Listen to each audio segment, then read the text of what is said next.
നാസിസത്തെ പലപ്പോഴും ഒരു ക്രിസ്തീയ പ്രസ്ഥാനമായി തെറ്റായി വ്യാഖ്യാനിക്കാറുണ്ട്.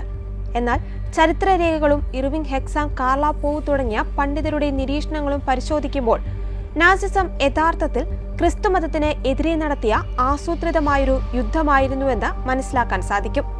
പാശ്ചാത്യ സംസ്കാരത്തിന്റെ അടിത്തറയായ ക്രിസ്തീയ മൂല്യങ്ങളെ തകർത്ത് പകരമൊരു പുതിയ ജർമ്മൻ നിയോ പാഗനിസം പ്രതിഷ്ഠിക്കാനാണ് ഹിറ്റ്ലറും അനുയായികളും ശ്രമിച്ചത്.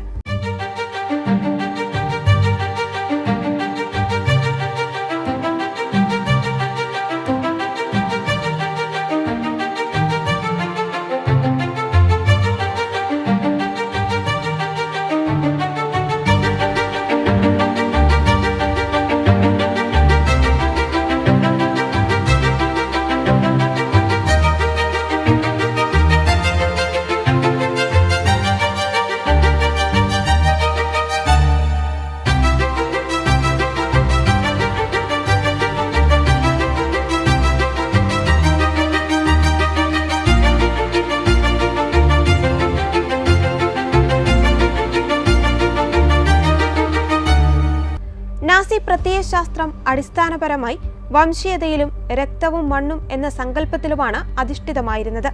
ക്രിസ്തുമതം പഠിപ്പിക്കുന്ന വിനയം, കരുണ, ദൈവത്തിനു മുന്നിൽ എല്ലാവരും തുല്യരാണ് എന്ന ബോധം എന്നിവയെല്ലാം നാസ്തികൾ തള്ളിക്കളഞ്ഞു.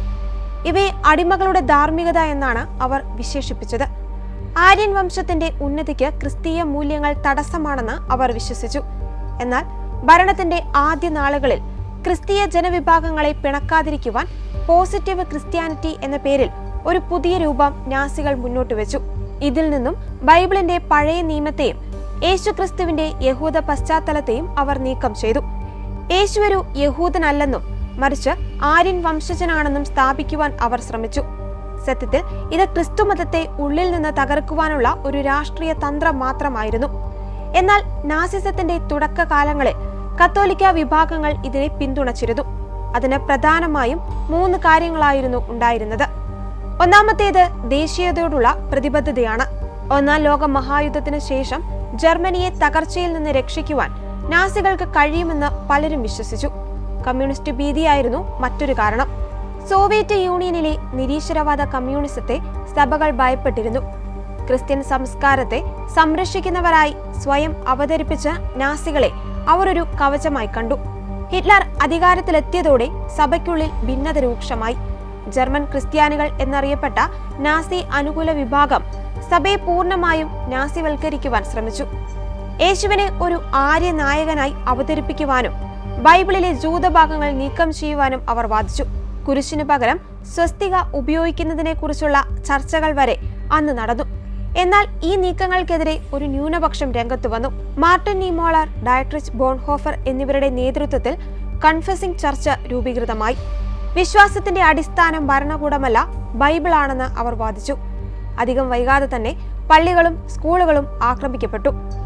1937 പയസ് 11 മാർപ്പാപ്പ പുറത്തിറക്കിയ കത്തുന്ന ദുഃഖത്തോടെ എന്ന ചാക്രിക ലേഖനം നാസി നിയമലംഘനങ്ങളെ കടുപ്പത്തിൽ വിമർശിച്ചു.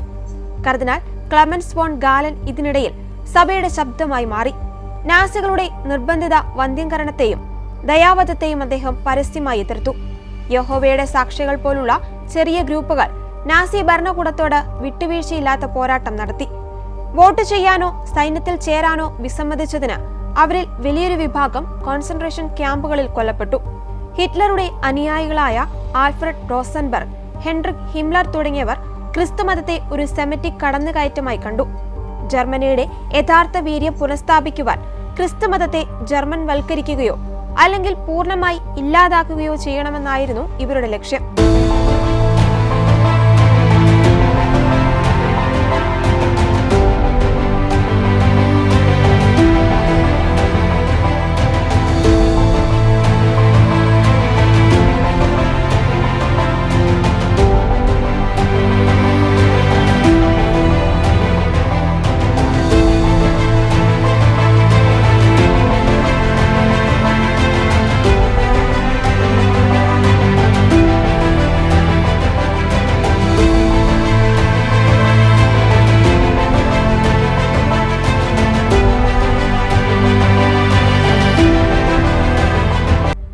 നാസിസം ഒരു ക്രിസ്തീയ പ്രസ്ഥാനമായിരുന്നില്ല, മറിച്ച് ക്രൈസ്തവ മൂല്യങ്ങളെ വേരോടെ പിഴുതെറിയുവാൻ ശ്രമിച്ച ഒരു വിനാശകരമായ ആരാധനാക്രമമായിരുന്നു.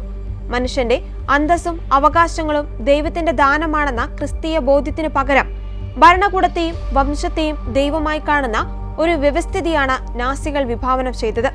ഹിറ്റ്ലറുടെ യുദ്ധം വെറും ഭൂപ്രദേശങ്ങൾക്ക് വേണ്ടിയുള്ളതായിരുന്നില്ല. അത് പാശ്ചാത്യ ലോകത്തിന്റെ ധാർമ്മികവും മതപരവുമായ അടിത്തറയ്ക്കെതിരെയുള്ള യുദ്ധമായിരുന്നു.